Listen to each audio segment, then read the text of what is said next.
We spoke in the last year about the 8th of Tevis. After the 8th of Tevis comes what? 9th of Tevis, right.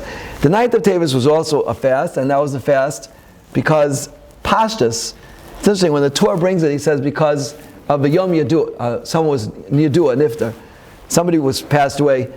Pashtus, it refers to Ezra Sofer, but I think we mentioned that before. Some say it's talking about Peter. I think it was Peter or Paul, I always get those two mixed up. Peter, he was sent in. What's that? He was sent into the church to change the religion, around, because when Christianity originally started, it was very close to Judaism. It was basically very similar, just a watered down Judaism, and they were afraid that people would take people away from the real thing. Which someone told me very interesting yesterday, that Kollel Toras are Shabbos on Shabbos, right? But the Goyim have it on Sunday, and the Arabs have it on Friday, right? So Shabbos is like the center, it's Tiferes, right? And Yishmael is Gvura and actually Yishmael is Chesed. They're very big into Achnas Orchim. Ezra is Gvura.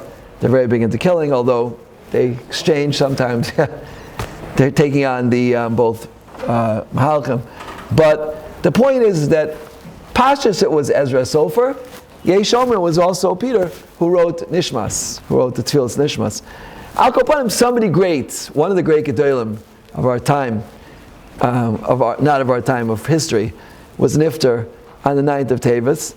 And it's interesting, we spoke yesterday about the Torah, last year about the Torah, and translating Torah into Greek.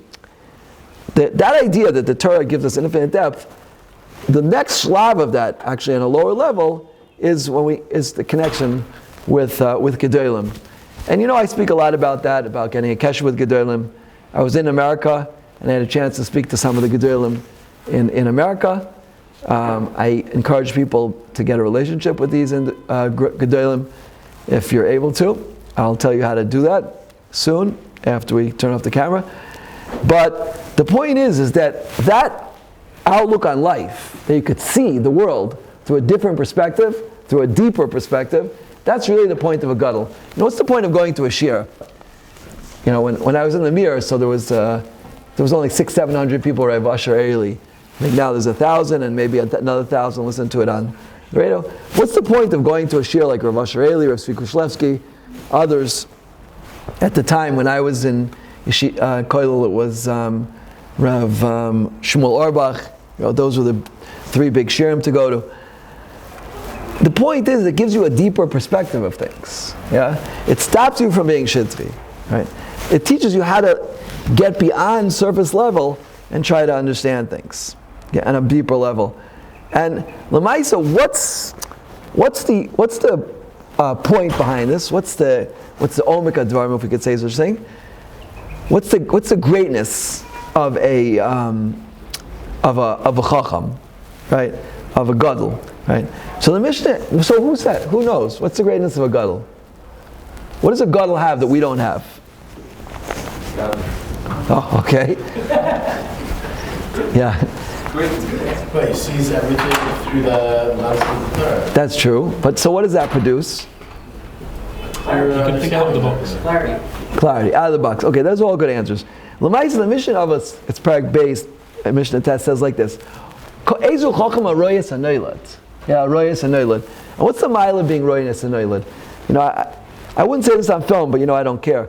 The Brisker Rav, when the state of Israel was formed, he said, this is a plan to destroy the Jewish religion. And we see this coming to fruit today, The government just made, I'm being somach on my friend who said he heard this, and I believe that it's true also, that the government made a law now. Rav Yitzchak Yosef, the chief rabbi, is not allowed to say anything to do with kashrus. No opinion on kashrus. Why? Because they appointed now new people involved with kashrus who don't have any understanding really what kashrus is. So the chief rabbi is not allowed to publicly express his opinion on kashrus, that it's being destroyed by the state of Israel, as is Geras, Shabbos, Nisuyan, Gittin, and everything else. So the Brisker Rav understood he was a chacham. He understood that the whole thing, it's a beautiful thing. And somebody asked me when you came, my friend asked me yesterday, when you came to Eretz Yisrael, you landed in Mechaven from the mitzvahs Yishuv Eretz Yisrael. It's a beautiful thing to live here in Eretz Yisrael. It's a mitzvah. The Ramban says all the mitzvahs in Chutz La'aretz are just practice. But L'maisa, as far as the state goes, so the Brisker Rab said, it's a ploy to uproot. Yeah, and there's a lot of good in Eretz Yisrael, a lot of good things, and a lot of good things happening with a lot of people. But just the Royas HaNoilad means you understand what's going to transpire. Now, as we said, Pashtus, the 9th of Tevis, is the yard site of Ezra. Ezra's main is known for, right, for his Takanas Ezra. When Ezra made a Takana, he could see Ad Sof Kol HaDeiros, how all the generations would follow, it would be still good, right? Takanas Ezra. Ezra was Batakin, I think. So you look at the Bava Kama, certain things. Tfilas Ezra, Takanas Ezra, Kriyas Torah on certain days.